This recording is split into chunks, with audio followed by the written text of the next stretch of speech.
This is the first Sunday in Lent, and every year, the first Sunday in Lent is given over to the temptation of Jesus after his baptism.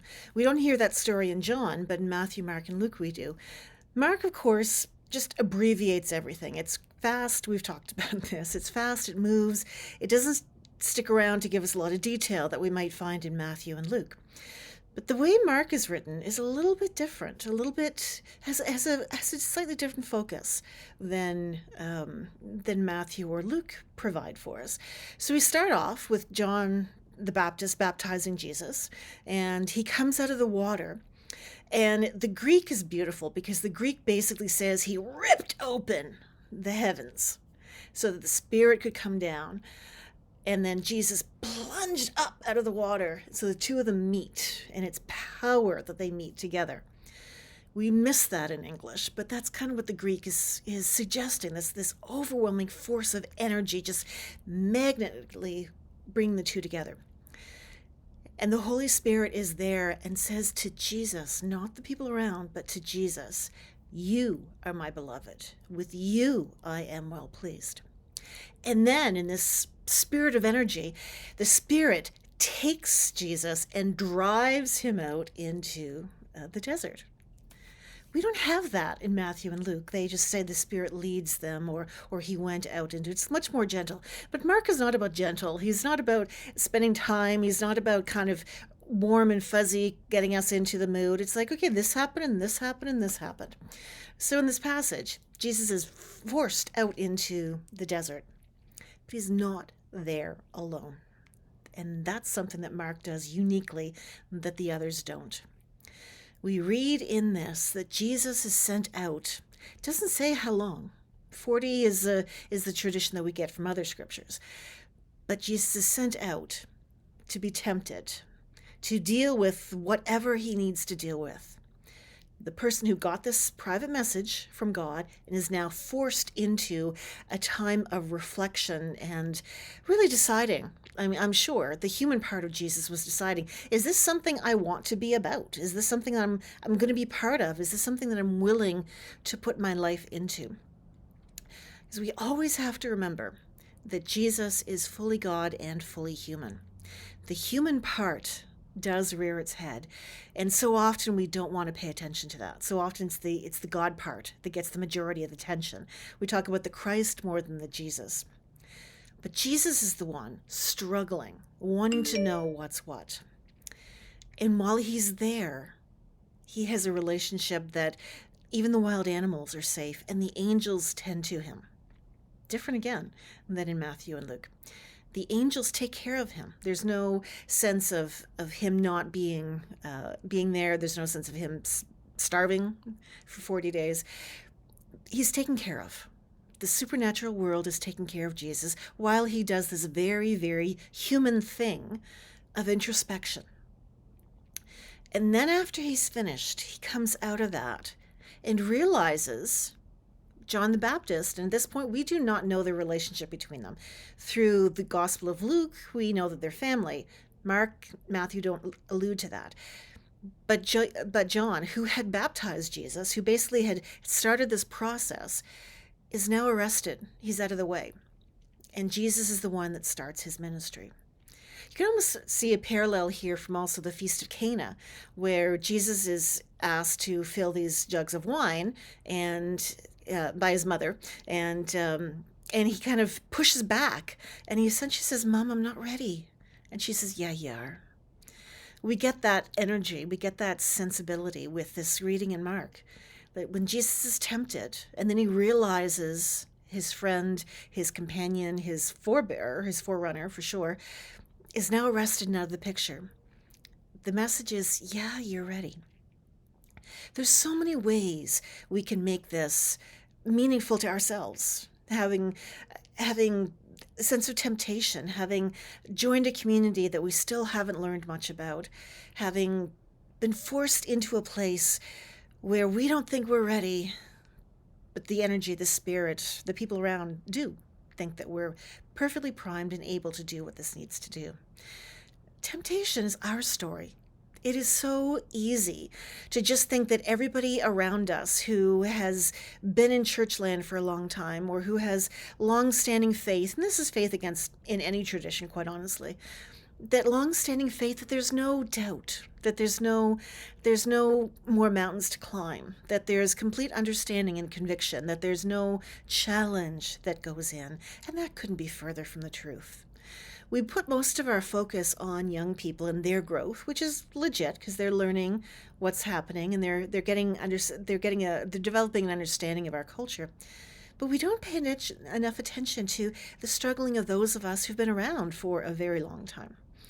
People have been around a lot longer than I have, who are still being forced every year at this time to do their own journey into that desert, to have their own sense of introspection, to have the Spirit push them around and wrestle with them and tell them, you're ready, go do what's next. So often, we want to believe that faith is simple, that it's just a matter of reading it a little bit more or learning a bit more, and then we can be the grand dames or the knights of our faith, and it just doesn't work that way. This is a story that everybody can access, no matter how far along in your faith journey you are. We get caught up in being right. We live in a culture where we're punished for insecurity. We're punished for questioning. All you have to do is look at a public schoolroom and you'll see children shy away from even trying to give a message because they've gotten the message very clearly that you say something wrong, you're going to be mocked, and that's going to carry with you. We take that into our faith. We don't risk not knowing. We don't risk trying. We don't risk being found unprepared. But Jesus is all of those things. Jesus came into baptism with someone else doing it. We don't have this long narrative about who we're expected to have or the relationship between John and Jesus. We have just have a man named Jesus compelled to go get baptized in water. And he does. And there's an amount of respect there that Jesus gives John. And then immediately he's shoved into a training program, essentially. Go and find out what you're made of. Go and find out the stuff that you're actually bringing. Go and find out what you believe. We've got to give ourselves that time, the time that Jesus took. Lent is a fantastic way of every year carving out those days for us. Even though we count 40, it's actually 46 by the time you add all the Sundays. It's our time to journey. It's our time to wrestle a little bit. It's our time to ask deep questions of ourselves. Like, why are we here? What are we about? Why does this mean anything to me? Am I just here because it's habit? Am I just here because it's a really good time meeting with my friends? Am I here because I want to learn personally, but maybe not share it with others?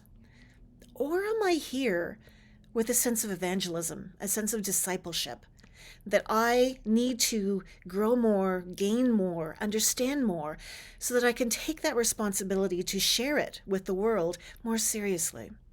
Because the message of Jesus was never meant to be kept to ourselves or put under a bushel, as the imagery is in another part of the Gospels.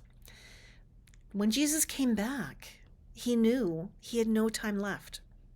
It was starting. He had no ability to just kind of rest and relax. He had to dive right in to this new ministry that he was called to do. Now, we have no idea what that experience of temptation would have looked like in Matthew. We know that the desert represented fear and a place where anybody can be killed, but Jesus was there alone. He managed to survive the horrors that everybody could imagine was part of the desert. If we want to use that for a metaphor for life, go for it. But there's more to it.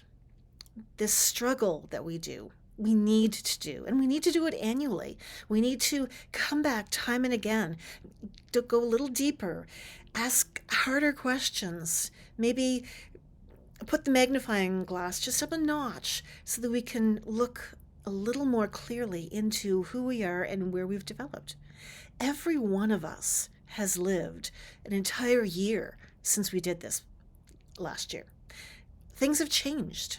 Marriages have come up and died off. Children have been born and died. Adults, elderly, have born and died. No, well, the elderly are reborn, but they've died. Things have changed. Jobs have come and gone. Society is different. Our housing may be changed as well. We're new people every time we approach Lent. We're not the ones who've done this work. While Jesus dying to make sure we are not caught up in the finality of death is a one and done, the desert experience of temptation is not. It is something that needs to be revisited. And we carve out this time for that journey, for that look. There's so many ways we can describe it. We have to make sure that we're not indulging in too much our sense of darkness and depravity, or just glossing over as a light experience. We have to walk that finer line where we're honest with ourselves, the way Jesus was probably very honest with himself. Are we ready? Yeah, we kind of are. Are we going to take this time to kind of get more ready? Sure, we've got it. But we know where the journey is going to take us now.